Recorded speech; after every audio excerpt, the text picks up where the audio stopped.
Hi friends, welcome back to another Read Aloud with Mr. Ward.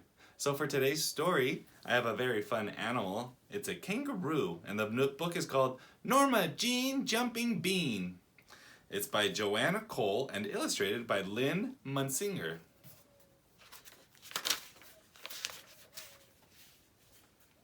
Norma Jean liked to jump. In the morning, she jumped out of bed.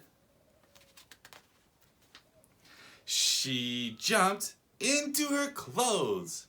She jumped down the stairs. Norma Jean jumped all the way to school. She jumped past Amy, Sam, Nell, and Ted. "Wow," said Ted. "Look at her go!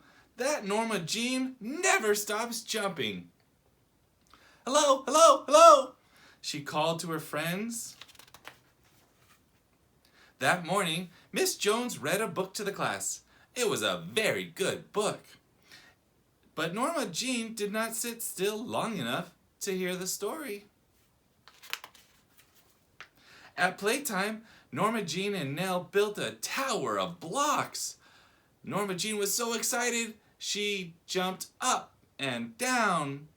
Oh no! No more tower.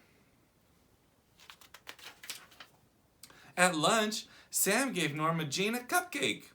Norma Jean was so happy. She jumped up and down. Oh no! Her milk spilled all over Sam. "Norma Jean, please sit still," said Miss Jones. "This is not the time or place for jumping." After school, Norma Jean went to visit Ted. "Hello, hello, hello," she shouted to Ted. "Will you play with me?" "Okay," said Ted. "Let's go on my seesaw." But Norma Jean bounced too hard. Ted almost flew off the seesaw. "I don't want to play anymore," said Ted. "I wonder why Ted is mad at me," said Norma Jean. Then she jumped over to Amy's house. Amy was playing in her pool. "Hello, hello, hello," said Norma Jean. "May I play too?" Amy said, "Sure, jump in." That was the wrong thing to say to Norma Jean. Splash! Amy got out of the pool. "Why did you get out?" asked Norma Jean. "We are having so much fun." Amy said, "You are having fun. I am going inside. It is not fun playing with a jumping bean." Now Norma Jean knew why her friends were mad at her. The next day, Norma Jean walked to school very slowly. There was a big puddle. All the other kids jumped over it, but Norma Jean did not jump. Norma Jean said, "I don't want to be a jumping bean. No more jumping for Norma Jean." So she walked through the puddle and got her feet all wet. In the schoolyard, kids were running around and playing catch and jumping rope. "There's Norma Jean," said Amy. "Come jump with us." But Norma Jean said no. Norma Jean said, "I don't want to be a jumping bean. No more jumping for Norma Jean." And she just stood there and watched the other kids jump rope. At the end of the day, Miss Jones told the class that field day was coming soon. There were going to be lots of races. Ted wanted to be in the egg and spoon race. Amy and Sam said they would be at the wheelbarrow race.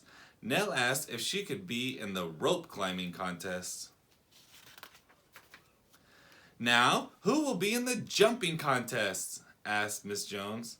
Everybody shouted, "Norma Jean! Norma Jean! She is the best jumper in school!"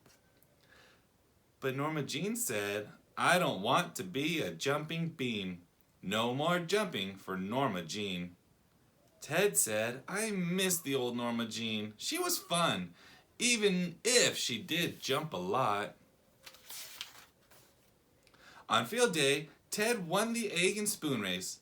Norma Jean was very happy. She yelled, "Hooray! Hooray!" Amy and Sam came in first in the wheelbarrow race. Norma Jean yelled, "Hooray! Hooray! Hooray!" And she jumped up and down just a little bit. Nell won the rope climbing contest. Norma Jean was so excited she jumped out on the field. Norma Jean was just in time for the hurdles, the high jump, and the potato sack race. She won them all. "Hooray, hooray, hooray!" shouted the kids in Miss Jones's class. Norma Jean was very happy. But she did not jump up and down. She stood very still. Miss Jones pinned a blue ribbon on Norma Jean. It said, "Norma Jean, Champion Jumping Bean." What did Norma Jean do then? Norma Jean jumped for joy. She jumped and she jumped and she jumped all the way home. After all, there is a time and a place for jumping. Oh, that's sweet. I'm so happy Norma Jean was able to jump again and enjoy it. She seems like she has a lot of fun energy. All right, thanks for joining me again today, guys, and I'll see you next time. Bye. Hey friends, so for today's activity, I made a little chart, a rainbow chart. I just used a marker and I colored each color across the top, and I think I got it in the right order, and then I put a line just to divide it. And I'm gonna go around my yard looking for something of each color to put in my chart. So it's gotta be something small enough, like a flower petal, or maybe some grass for the green. I know there's a lot behind me. So I'm gonna see if I can find every color, and I'm gonna put it on my chart. So here I go. I'm gonna go out on my adventure and see what I can find. All right, so first off, I found my red flower. Here's a rose that looks mostly orange, a little bit pink, but I saw that if I go underneath, it's very orange.